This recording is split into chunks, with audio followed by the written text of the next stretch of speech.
Assalamualaikum warahmatullahi wabarakatuh. Nugrumi wasalasaning Gusti ingkang ngababar kabagyan katentreman kaluhuran.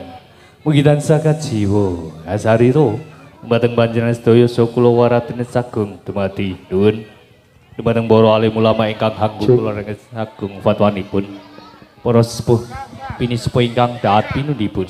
Panjenengan menulya panjenengan Bapak Seswanto saha Ibu Rosita Dewi minangka ingkang hamengkukati wonten katalupet dumateng para kadang sunabda saking keluarga sandiwara barongan ridho budaya ingkang mijil saking tlatah Pedawang Kecamatan Bayi Kabupaten Kudasugi para lenggah para pamirsa kakung semono putri ingkang pantes nampi pakurmatan. Alhamdulillah ing tikalenggan parinjan punika tasah nyawiji mangayu bagya wontenipun adicara tasakuran ambal warso yang putri saking ingkang hamengkukati nunjih Anasa Andrina Saila. Mugi tansah pinarian panjang umur teman takwaten Gusti Kang Maha Kuwasa kasanten pinaringan kabasagasan kasarasan dadosaken putri ingkang salehah. Nun para rawuh para lenggah. Mugi tikalenggan parinjan punika Bapak Seswanto saha Ibu Rosita Dewi tetapi ada tanah Jawa badhe nglukan Sukerto putri kang nandhang Sukerto julung sungsang. Wisal ringkati Pramadya wasana rahayune remikara kabucal sedaya Sukerto dadosaken putri ingkang suci boten kathah sengkala punapa-punapa pinarian panjang umur temet takwa dening Gusti Kang Maha Kuwasa. Nuwun para rawuh keparengan tikalenggan parinjan punika kula muruwakani sinampiran jejeban pangadeg adicara pangruwatan. Mbem saja ora kaya padatan yen to kasunyatan iki dina awak dhewe jumeneng ana ing sak ngandhaping tratak rambat Jinaturata. Kajaba iki dina paring suka parisuka palipur marang kadang pamirsa kakung semono putri. Uga ana adicara wigati kang bakal tak aturake marang sliramu. Adicara menapa to? Sila ing babagan rembug yen to ing pamungkuran awak dhewe wis mangerteni. Oh niku. Awak dhewe kudu madeg adicara pangruwatan. Nyelamur kelaku kahanan sliramu paring atur kaya mangkono sekawit ana ing pamungkuran. Yen iki dina kasunyatan apa kang dadi aturmu bakal tak ujurake. Nampa jejiban nyelamur laku kahanan awak dhewe ora sinebut Raden Pentul kelawan Raden Tembem. Ganti jejuluk Kaki Legaya telah Nini Legaya.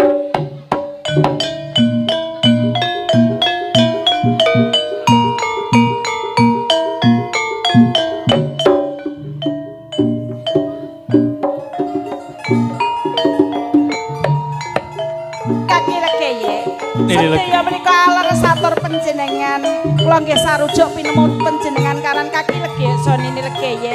Nanging kok malah kula capet-capet mireng prenjak ganter-ganter sanjawinipun griya. Janipun wonten menapa to Kaki? Sasmitanipun winasinten prenjak ganter-ganter sak mestine panut kamu bakal tumuju sakjroning rompe awak dhewe. Coba dirantu sutrawa. Kados ngaten. Wong dadi wigati.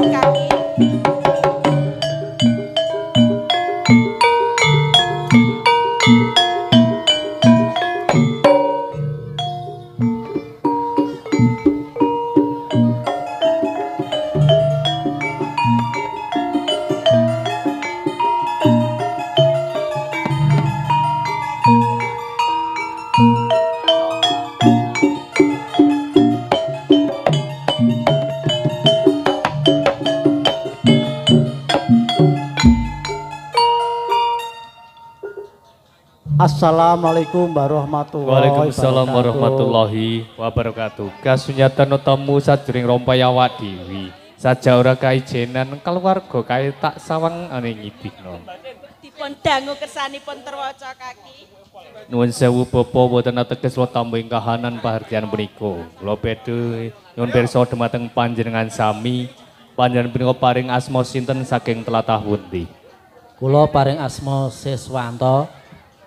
Dalah estri kula Rosita Dewi saking Dukuh Pedawang, Desa Pedawang Dukuh Tapean. Pilih panjenengan Bapak Siswanto so Ibu Rosita Dewi saking tlatah Pedawang. Dukuh Tapean nggih, leres nggih. Nuwun sewu kula pun kaki legek, dalah punika sisihan kula nini legek. Anggenipun panjenengan sak keluarga tumuju sak doing rompok kula mengko wigati punapa? Sepindah kula sak keluarga badhe silaturahmi. Kaping kalih badhe nitipake putri kula ingkang Nandang Sukerto julung sungsang. Laire barengi Bedug Den. Aku ya trewaca nek iki. Nyun sewu, ngendikane kok tastis-tastis niku lho. Enten sing nguwasi tah mboten niku. Sing nguwasi apa detis e. Nuwun sewu Bapak Siswanto so Ibu Rosita. Sakeluarga atur silaturahmi kula tampi kanthi asta kalih tambah pasederan tumrap tiyang gesang tanah Jawa Pak nggih. Nggih, mengko wigating titi kalenggahan parjan punika panjenengan sami punika netepi adat tanah Jawa. Badhe ngluka Sukerto Putri panjenengan paring asma Anasya Adrina Saila. Kang Nandang Sukerto julung sungsang. Bilih titi lairipun rika semanten mbarengi tabuh den utawi jam 12 menika. Nuwun sewu Bapak Siswanto saha Ibu Rosita Dewi. Anggenipun panjenengan pasrah putri panjenengan dumateng kula saha sisihan kula napa sampun ikhlas lahir tulus ing batin? Sampun ikhlas lahir batin. Menawi ikhlas putri panjenengan badhe kula tampi.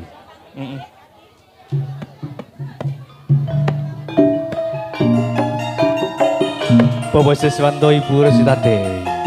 Panjenengan ampun alit tinggalih. Pilih putri panjenengan badhe kula kadya anak kula piyambak kapara samangke ler dadosaken putri kang salehah titian swakalan gunan tumrap sapa kesed ing dinten punika kalukar sedaya Sukertonipun dadosaken putri kang suci boten kathah sengkala punapa pinaringan panjang umur dewan takwa dening Gusti Kang Mangsa. Nuwun sewu Bapak. Sasampunipun panjenengan pasrah putri panjenengan dumateng kula saha sisihan kula. Tasih wonten wigati ingkang dereng kawedhan sampun murakabi punika. Sampun cekap. Sajak panjenengan gati-gati badhe kondur tumuju pidalem suwang-suwang kula tansah kendaraan kondur. Wassalamualaikum warahmatullahi wabarakatuh.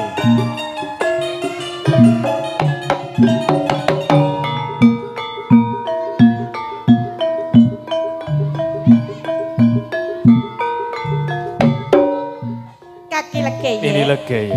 Lah niki kula dipasrahi anake kok mentek ra karu-karuan iki ngono njaluki sembarang dengah piye iki. Ning ya ora kaya ting apa yang teka sinyatan awak dhewe durung diwenehi wiji. Sinamira jejiban paring iki dina. Putra titipan saking Bapak Siswanto. Kula nggih bungah sanget kok kaki. Nanging niki wau sekawit ngendikanipun Bapak Siswanto, putran putrinipun menika nggadahi sengkala. Mila menika kula tak nyuwun pamit langkung rumiyin wonten Sajak Sri Rama iki dina tanggaping sasmita. Nggih.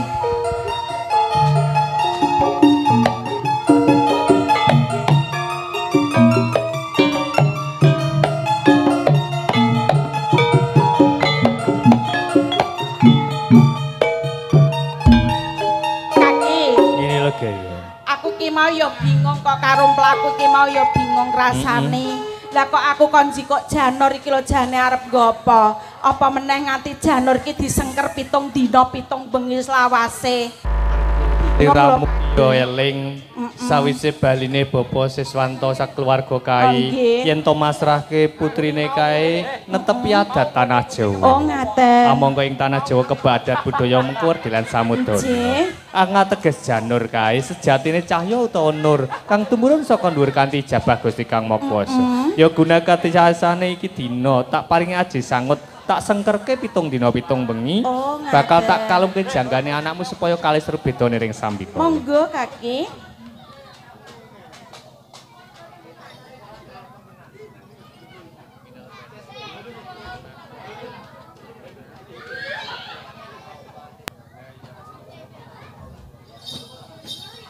Ini lega ya. Dalam. Kasunyatan iki dina anakmu wis kalukar sukertone dadi bocah kang suci ora di sekolah. Bismillahirrahmanirrahim. Sofia amarah Allah. Bermain ah.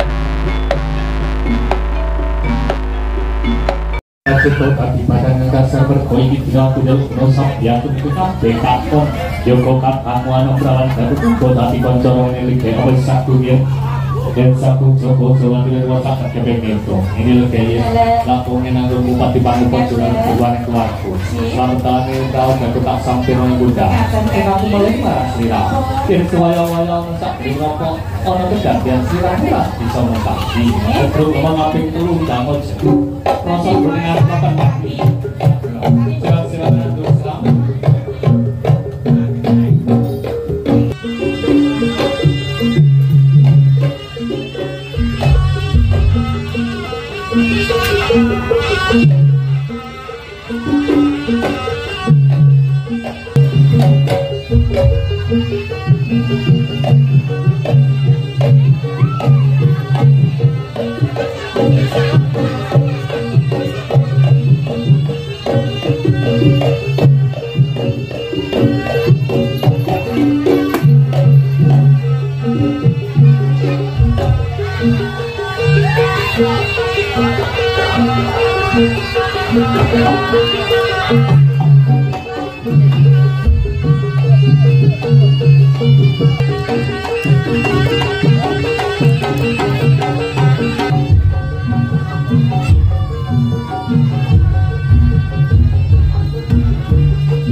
Simbol ki manggolai kadang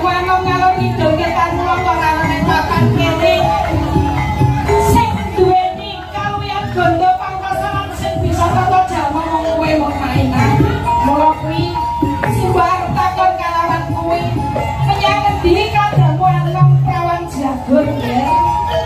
Iya, Bu. Ya. Sadene monggo matur. Tuhan agung sangat dulu, aku pengen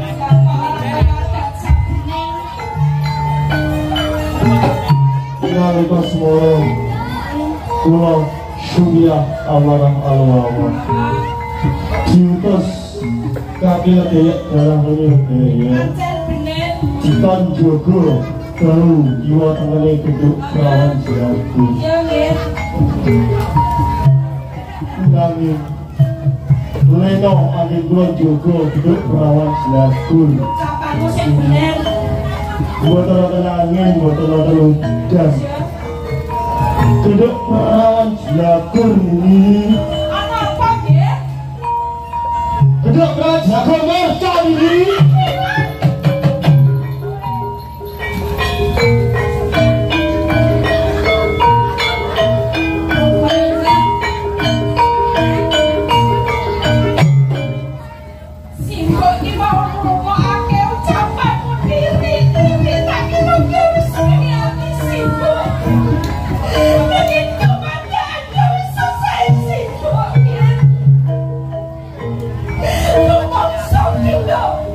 Bos, gua ikut gonmu.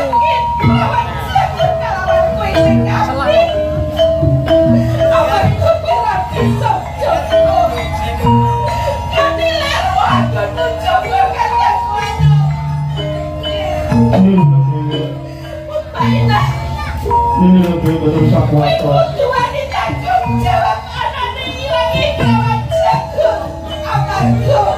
Mangke kula ingkang nduk badhe dodo purcanipun geduk perawan jagur. Sak mangke kaki ledek paring ora duka. Dateng kula Setia amarah alawah.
Durung entuk pakaryan kang gumanfaat kene iki dina semendal rasa jroning atiku kapur nyawang bedhot ngano sak roko awak nyando ngrimet anggonku bali suara sak roko kasunyatan katang papan cacahe padha sedetak jroning atine sirang lan tangis kowe mangki ana kejadian apa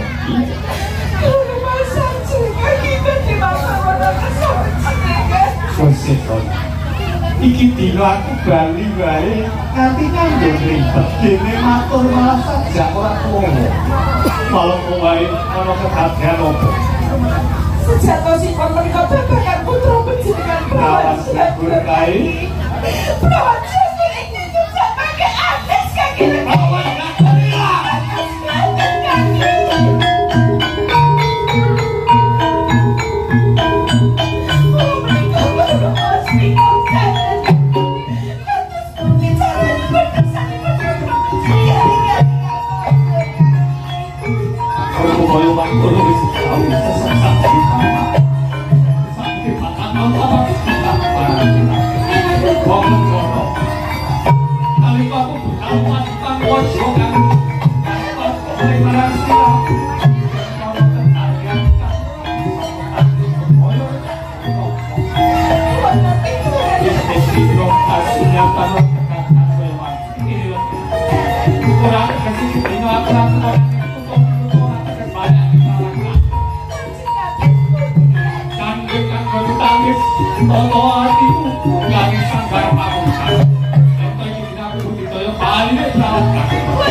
Bakal tak balik ake dadi pacar halus maneh supaya bisa nganggo kekuatan kadang ngono sak donya bongkar panikiwan gereja. Mula sapa iki dina manjing jiwa lan ragane prawan anggur.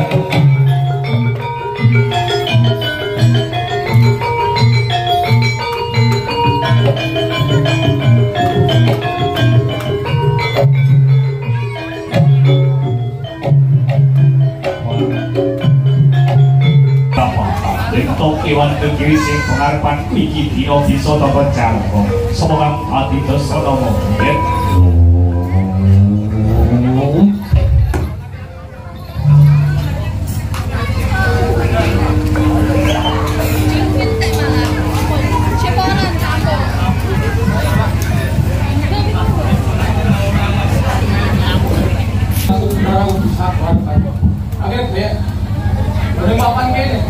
aku pengen lagi janji kali kok serak-serak kulit Jawa dan gampangan Sri Betara kalau belas meter siji itu pamangan sakit bet ini gini loh aku bulan keluar sama bola saya bulan bisa berjawa saya bulan bisa berjawa berapa orang sering dulu ini sudah maka sih patut dalam bentuk silakan kalau dulunya lahir baru ini bentuk berbuto baru tak berluas mereka dari bocah belum tahu senang tanda di bawah mongso orang gawe agung ayo bisa boleh bongkar belakang kapal gawe siksa yuk kamu akhirnya Sri Betara kula kelap sayu asar kok ora nyata bagi terjauh satu rompok orang kaliyo mungkal kawin tetapi sadang sing bapak tapi kangen dan juga kasunyatan mengerti yang topo sesuatu ibu rasa dewi duenya anak dan sukerto seluruh susah yo kaya anak Sabrina saya yang kasunyatan lewat semono kadang bangun sing bapak dan ibu kangen dan sukerto yang kaya lain bareng mertein suryo noka aran julung kembang dojoma bareng tapo kalau suto betul pakai julung susah yang kasunyatan lainnya bocah barengnya seperti suryo kayak itu orang ke arah julung capok utawa julung sarap lansak batu galis apakah dadi jatang panggung sing bapak dari bukana dan jero cacai itu pamungkas yen to iki dina mangerteni wis dadi jatang sing ning iki dina Putri Betara kali kali bapak asal tanah Jawa kami untuk di penoro kalau belakang itu ngobrol-ngobrol ganti cabang waktu sing bapak tapi bukan nanda tuh namun ya itu orang karuan sekawan abang istilahnya itu orang karuan sekawan kamu kok kasih nyata bocah kayak sinau kan janur kuning-kuning jambari apa tak paling ngaji sang tingkai jabat dari gusikan kokoso pindahan keselamatan jiwa ragani kok kalau kasus ketone dari gusikan kokoso yang dek kok kurang kalian tuh mencak lewatiku malah kapal dari secara tak dibutuhkan di penoro bahasa itu masalah urutnya ini mangen kanan kan koyong saluk kan di atas ora iso kalau gelap saya jaluk bebono apa sanggup minangka kaca enteng serongga petang bakal nulungan ke anak tuh sak doing bokap yuk tinimbang menuta itu dino kambal kabeh seting kimbong kami jauh tapi istri benoro kelok aja itu ketuanya bocah cemari lo koyong sekam berangkat kaliyo dan benoro bahan penting duduk kali manungso saat ini wanita Jawa Mayu hanya dan balon dan kita sokong berjuang pokok anak tegas udah kan Fatihah itu tidak mau kosong kue karena aku cintai nantinya syarat sarono halnya perawan gagur kayak ini yang tadi Indonesia ujung ini bakal tahu ujung kata setak berkata sini setara-tara kata pas bisnis rojo brono bisa makan pati biar tanggal tak dipakai terus jalan turun dari kapal tapi deh orang-orang berulang goblok mulai udah pak aku udah butuh ini mas bisnis rojo brono udah jalur bisa makan pati gue mau biar kayak opo meneh nomurne lintang kalau rembulan kaya ora anakmu kuwi rogo kekandingan nyawa sing kepanjingan sukma pitaka gantine rogo kekandingan nyawa sing kepanjingan sukma sing nganggo sarwa seto kakaran titik utek siji cacahe wis monggo loro mori utek satu kekaran monggo telu rasa pinta sak bubune ora iso ora sore sing dadi panjare sing bertara-tara gak jaga bakal mau wujud dina iki berlaku Sri Betoro Kolok Laksai orang kati panjang nyata Indonesia wujud titik budaya wujud di jiwa bukan suci hatinya anak wasakin mengarpa itu kasus nyata berhasil berani cek jiwa raka ini go oli putih sakit pengawi kanggo bendelmu berkali pralayo ngakimang wis dadi kawujudan dunya atur selamat karena bujong lele tinggal utama anakku sakit bongkar kaget ya ora usah kesuwen sange anakku sing sama sak juli bongkar baku kuwi ora sangat tambah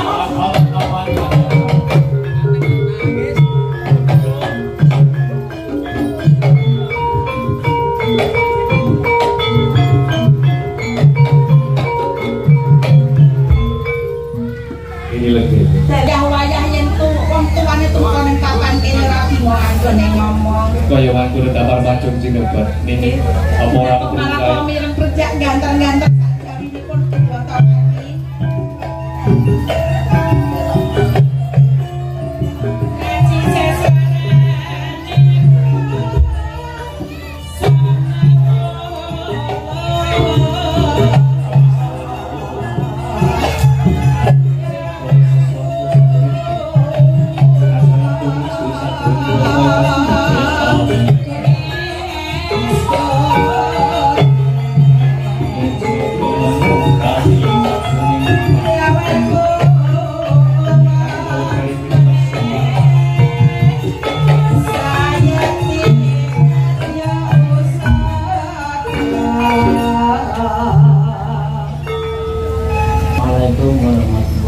Waalaikumsalam warahmatullahi wabarakatuh. Bona pangling anda proses wato durosita. Nek proses wato ngono aku ya ora kaget. Umpama ngemban kaya ngono sak senenge ning aku kebon sing iki. Biasane nggo roti iki ono janjane. tak lunakno kok kaki proses wato muga-muga diteleki titik Wis jauh bawa tadi. Ayo panjenengan kudu sakit rokok kuwi aplekan rokok. Kaping setiga badhe silaturahmi. Yo niki. Kaping kalih badhe ngajak kondur putri kula taksir. Kaping tiga niki maringi hubungan kagem KPLD dalam ini dinangka kangge sedekah kula sak keluarga. Oh, tetes sedekah paling pun pokok ibu ora kok siap dulu. Apa sampun ikhlas lan ikhlas saya itu ikhlas. Apa bertemu aku kuatir ora ikhlas. Ikhlas saya itu menarikan bagi tapi begitu sangat berkah untuk terima dengan keluarga.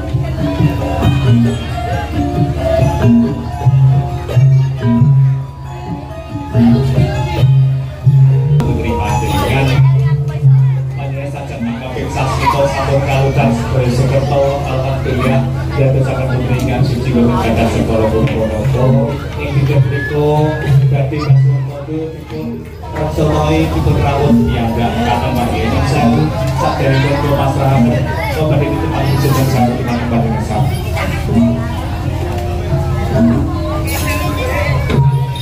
Rasul Bohong jalur berkemarin pertama kita akan sangat berbakal baik masyarakat yang perlu terima dengan sehari selama ini sepasang di tarikan salting sahabat dan salting dan jalur berkemarin dengan marun baik jalur dengan orang toyot nanti tiba sabtu muncul Bismillahirrahmanirrahim aku ragu aku sedang jalur karena yang kedua sekawan aku julok sebu kamu di balik kamu itu akan disebutkan perawat lagu semua bro bapak itu bro bisa, alhamdulillah saya perawat Brazil.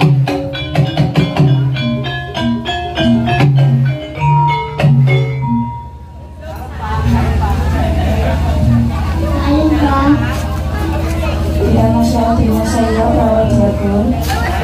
Lalu Pak. Sewu bogor itu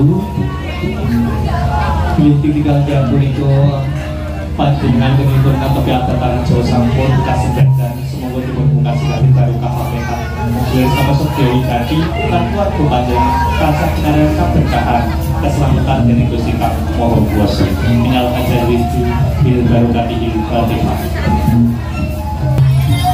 banyak sedaya popo ibu dapat sempat paling daya bekas untuk sampun tidak berangkat mereka bahwa sesama saya itu Rosita Dewi kalau nanti beliau kaca seperti akan tahu itu kita selama rakyat ini tolong wassalamualaikum warahmatullahi wabarakatuh.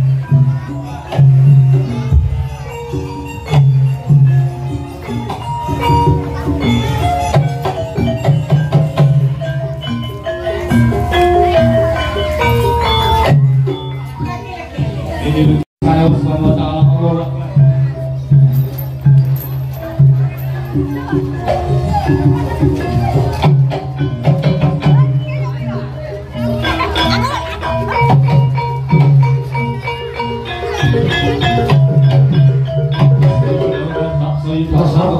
Sakura